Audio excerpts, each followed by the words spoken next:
नाऊ या आपण क्लासमध्ये बघणार आहोत की लिव्हिंग ऑर्गॅनिझमचं क्लासिफिकेशन अर्थात ॲनिमल क्लासिफिकेशन।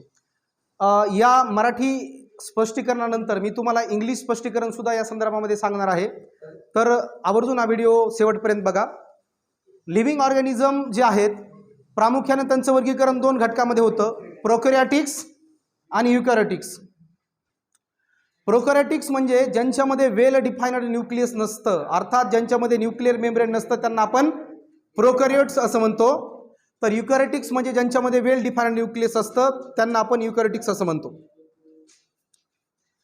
तर प्रोकॅरियोटिक्स जे आहेत त्यांच्या किंगडमला मोनेरा या नावाने ओळखलं जातं आणि युकॅरियोटिक्स जे आहेत युकॅरियोटिक्स हे पुन्हा युनिसेल्युलर आणि मल्टीसेल्युलर या दोन भागामध्ये विभागले जातात। युनिसेल्युलरचा स्वतंत्र किंगडम आहे ज्याला प्रोटिस्टा या नावाने ओळखलं जातं। त्याच्यामध्ये एक्झाम्पल आहे अमिबा, पॅरामेसियम, इग्लिना अशा प्रकारचं। मल्टीसेल्युलर ऑर्गॅनिझममध्ये पुन्हा विथ सेल वॉल आणि विदाऊट सेल वॉल अशा दोन प्रकारे त्याचं वर्गीकरण होतं। तर विथ सेल वॉल मध्ये आहेत प्लांटी किंगडम आणि fungi kingdom.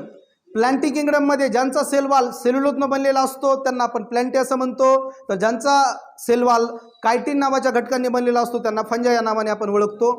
With cell wall मध्ये आहेत ॲनिमलिया। तर now let us discuss about this explanation about the English. In the English, the living organisms are divided into the two types, that is prokaryotes and eukaryotes. Prokaryotes are those organisms who do not have a well defined nucleus, and also cell bound membranes are also absent into the prokaryotics. Whereas in the case of eukaryotics, the cell bound membranes are present and also well defined nucleus is present. So in this way living organisms are divided into the two types, that is prokaryotics and eukaryotics, and the prokaryotics have a special type of kingdom that is known as a monera. In the monera all unicellular prokaryotics comes under the kingdom monera.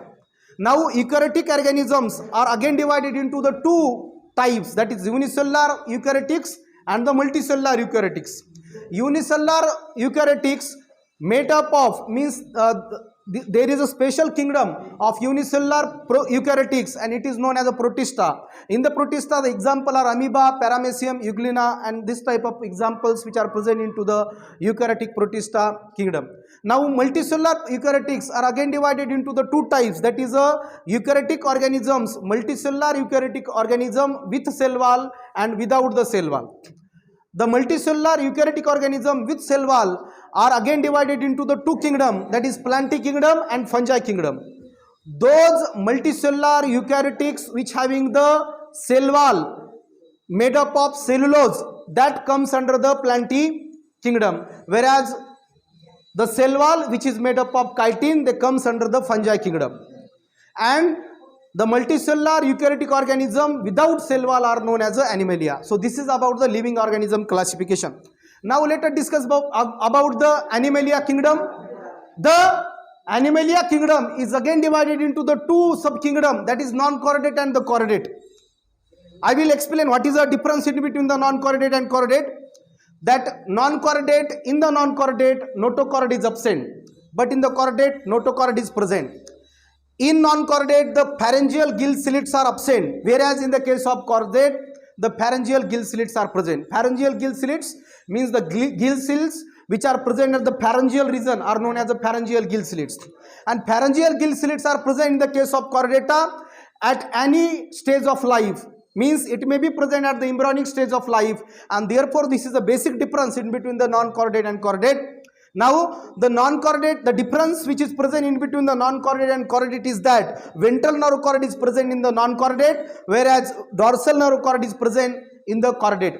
It means that the nerve cord which is present into the chordate is present at the dorsal side, and the nerve cord which is present at the non-chordate is at the ventral side or abdominal side. This is the basic difference which is present in between the chordate and the non-chordate.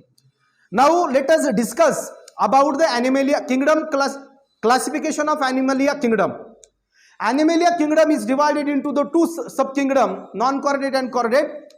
The non-chordate have 10 phylums, that is phylum Protozoa, Porifera, Coelenterata, Platelminthis, Aschelminthis, Annelida, Arthropoda, Mollusca, Echinodermata and Hemichordata. Whereas the chordate phylum chordata divided into the three subphylum, that is Urochordata, Cephalochordata and the Vertebrata. Urochordata means those chordates in which the notochord is present at the tail region, whereas Cephalochordata are those chordates in which there is a presence of notochord at the cephalic or head region, and in the Vertebrata the notochord is modified into the vertebral column. That type of chordates are known as a Vertebrata. Again, Vertebrata is divided into the many number of classes, that is Cyclostomata, Pisces, amphibian, reptiles, aves and mammals.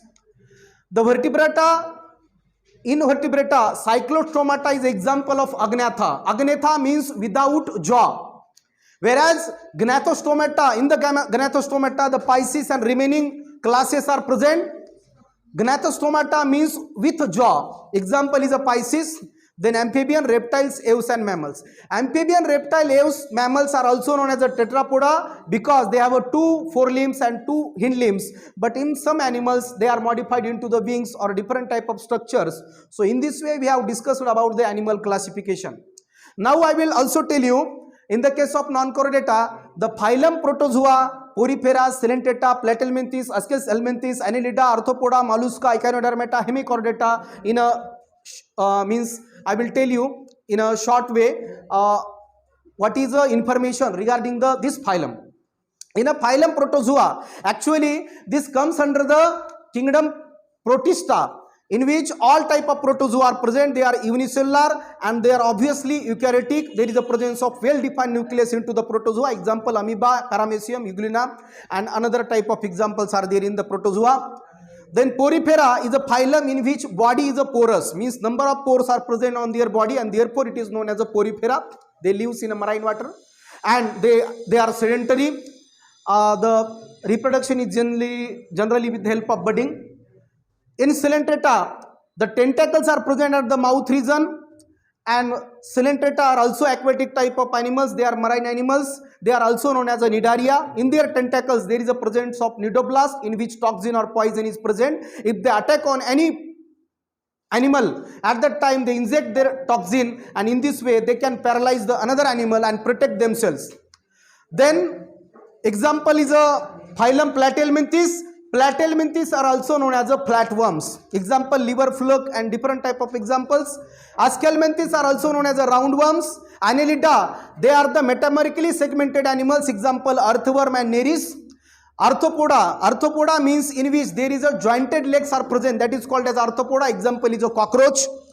Then mollusca, they are the smooth body animals. Echinodermata are those animals in which there is a presence of spine-like structure on their dermal side or their skin, that is called as Echinodermata. And last one is a Hemichordata. So in this way we have tried to discuss about the animal classification, the classification of living organism, the classification of animal kingdom, and also we have discussed about the difference in between the non-chordata and chordata. So if you like my video, if you found my video very useful, so please comment, share, subscribe, and don't forget to press the bell icon. Thank you very much for seeing.